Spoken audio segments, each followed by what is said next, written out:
Vamos voltar a falar sobre os nossos direitos, né? Direitos trabalhistas das mulheres com Paulo Vitor Souto.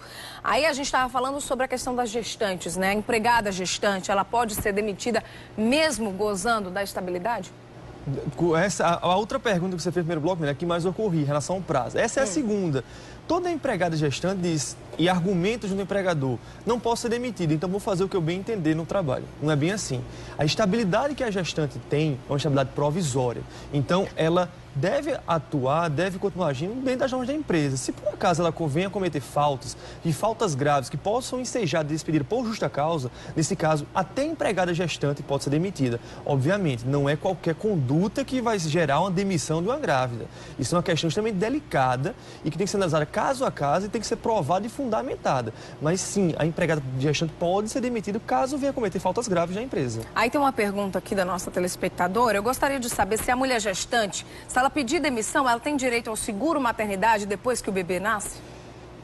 Se ela pedir demissão, ela perde o direito referente aos deveres decisórios, certo? A licença maternidade é uma outra questão. Isso, em tese, deve ser pago pela empresa durante o contrato de trabalho dela vigente. Se o contrato dela foi rescindido, saiu do emprego por alguma razão, ela perde a estabilidade, o período de pagamento pela empresa. Mas se ela tiver a qualidade assegurada, seus direitos previdenciários estiverem resguardados, o INSS vai assumir com o período de afastamento dela. Agora, Paulo, me diz uma coisa. No momento da seleção, né, no momento de contratar, o empregador ele pode exigir um exame de gravidez antes de fazer a contratação? Não, Linda. Apesar de existir um exame prévio, admissional, na hora de contratar empregados, é uma obrigatoriedade por lei, é terminantemente vedado pela CLT a exigência do empregador de solicitar exames que comprovem a existência de gravidez ou não, porque isso iria configurar uma conduta discriminatória. E a realidade é, as empresas não iriam contratar empregados gestantes, pelos fatos de que as gestantes têm algumas situações especiais,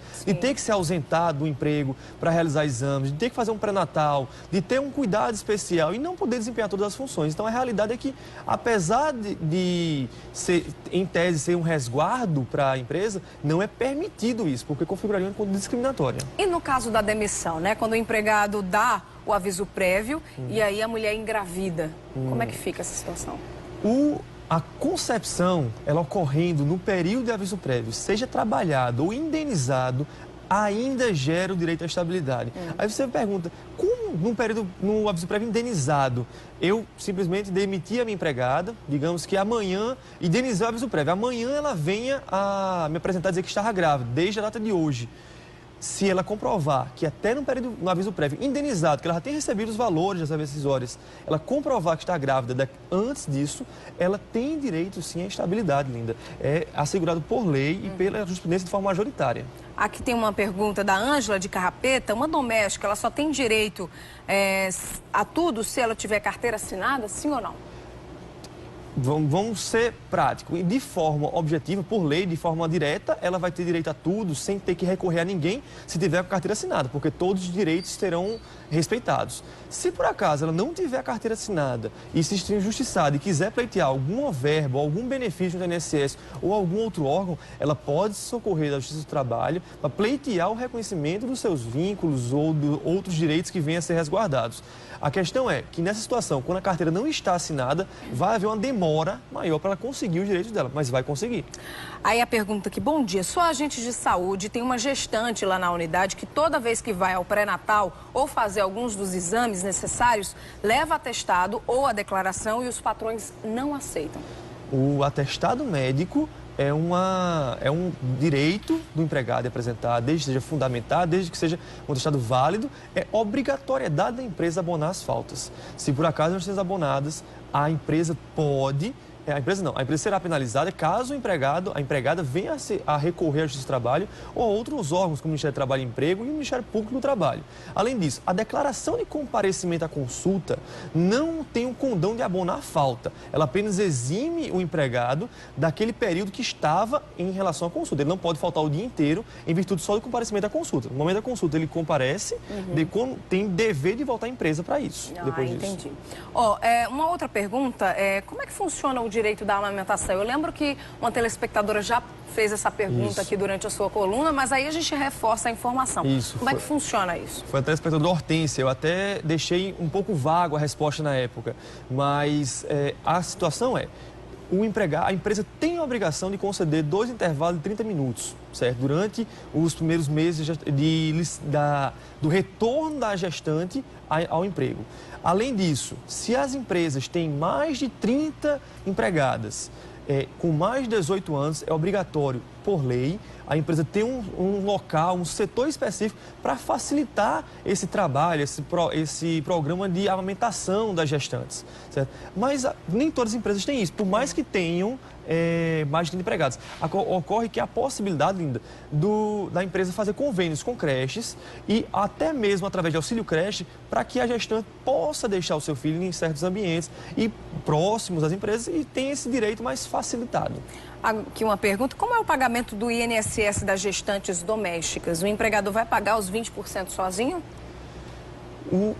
A questão dos INSS das domésticas atualmente teve uma pequena modificação em virtude dos novos implementações do direito trabalhista e do E-Social.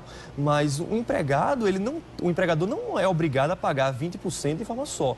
Por lei, ele pode descontar um percentual do empregado e assumir a outra parte da contribuição previdenciária.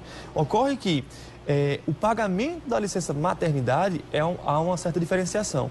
No caso, o empregador não deve arcar de forma direta com isso. O INSS, a partir do afastamento, é quem deve arcar com isso. Diferente das empresas mesmos, empresas de grande porte, que devem arcar com o pagamento da licença maternidade e, posteriormente, são ressarcidas pelo governo através de compensações previdenciárias de tributos. Aqui a pergunta também da Shirlene.